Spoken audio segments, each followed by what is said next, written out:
Fecal transfer. Have you heard that term? That a lot of people they hear about, they kind of get freaked out. Joe, RX Healthy Habits, pharmacist for 40 years, and I do a series on RX Healthy Habits on gut health. And when I saw this topic, I said, I got to put something out on this because it's such, I guess, kind of a topic that kind of startles people when they say, you talking about what? What is fecal transfer? It's when you take somebody that has normal gut biome or good bacteria, you take the fecal contents and you modulate it in such a way that then you can transfer it and actually have somebody that does not have good health, you give that to them and it restores their bad gut health to good health because you're reseeding their microbiome.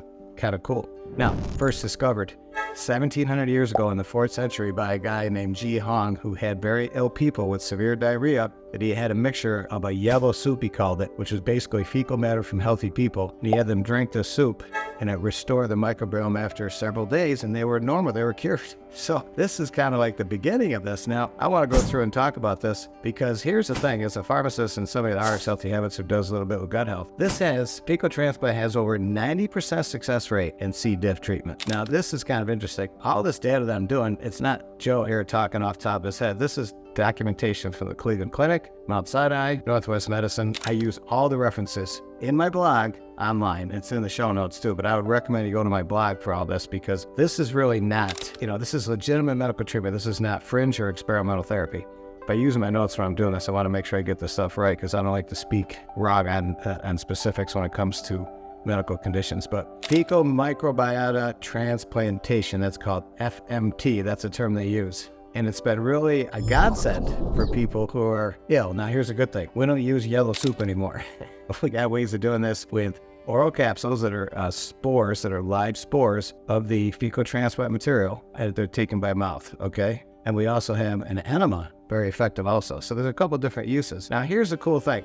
Besides treating the biggest one of all, the condition that really plagues people, the recurrent C. diff, or Clostridium difficile anaerobe that causes the diarrhea after antibiotic therapy, typically, is a high recurrence rate. And it's also difficult to treat. We have some medications we've been using in the pharmacy for years, and I've seen repeated courses on these, and I've seen long durations. And for those patients, it looks like the more they treat it, and then some of these strains get resistance, it's just awful. So number one, that's where it is. But number two, I thought was fascinating. They're looking at other potential uses from inflammatory bowel disease, irritable bowel syndrome, and even some non-gut related disorders. So think about that. That's kind of fascinating. Now, so they usually don't use this until they have C. diff infections, where somebody has trouble with C. diff for more than 8 weeks of a previous episode. So there's such a high recurrence rate though. 15 to 30% who respond to antimicrobial therapy for C. diff are going to have a problem. So they've seen high rates of 40 to 65% for subsequent reoccurrences. So think about that. It's such a high rate of problem. So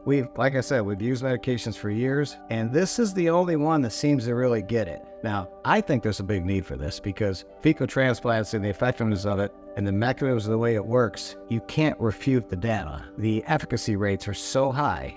The side effect profiles are minimal at the beginning. You don't want to use in really immunocompromised patients, but the side effect profile is so low in the beginning, bloating, gas, some constipation, there's some symptoms in the beginning, but they go away pretty quickly. But I think it's genius to restore the microbiota balance, even though it sounds crazy. People say, you're taking other people's poop and putting it in somebody's body. Yes, but now what you think? There's ways that they can make this so that it's safe, and there's ways that they process this from the pharmaceutical standpoint to make it so that it's not a problem. So here's some other benefits besides the ones I talked about. They're talking about, besides the most important, which is C. diff therapy. That's what the indications. They're looking at metabolic disorders, neurological disorders, and autoimmune disorders. Fascinating stuff. So the procedure is usually done, like I said, they use either an enema, and they also use a capsule with some of the spores to have the patient get that reseed of their microbiota. So I'm not going to mention the names of the pharmaceutical companies. All I want to say is on my blog, there's some links where you can read more about it, but also some of the references. So what's my conclusion? My conclusion is fecal transfer for certain conditions of gut health that are really serious is probably the most effective therapy. And why do I mention that? Because other things are being looked at to help with fecal transfer to restore normal microbiota. It's a fascinating area of science, brought to you by RX Healthy Habits. And again, for more information, come to our website and get, also, you might want to follow us with our newsletters because we have one that comes out once every 2 weeks with topics like this. So hope that helps. Until next video podcast, God bless.